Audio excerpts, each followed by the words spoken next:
বদি বাড়িতে আছে নাকি? তো বাইরে যাবো, আসো তো এদিকে আসে, আসো তো এদিকে আসে। বদি কেমন আছেন? ভালোই আছি।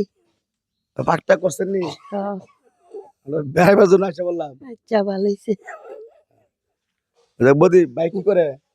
ভাই ইয়ে ছিল না কাম করে। ও, না আপনার স্বামী, ও মারা গেছে। স্বামী মারা গেছে? হ্যাঁ, কতদিন হইব? অনেক দিনই তো। বহু বছর হইব না? আচ্ছা বদি মানে আমরা আসলাম বেড়ানোর উদ্দেশ্যে আর কি, না আর খোঁজ খবর নিতে।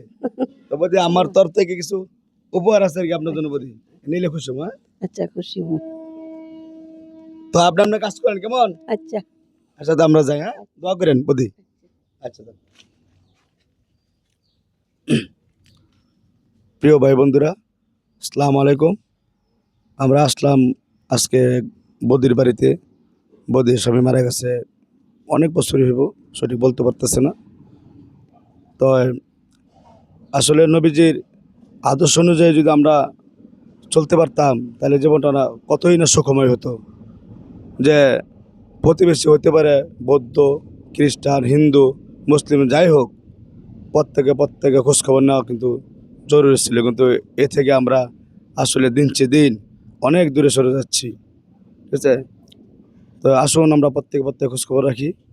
আর আমার জন্য আপনার দোয়া করবেন। আমি শারীরিকভাবে একটু অসুস্থ, এ বলে আমি আমার কথা শেষ করছি।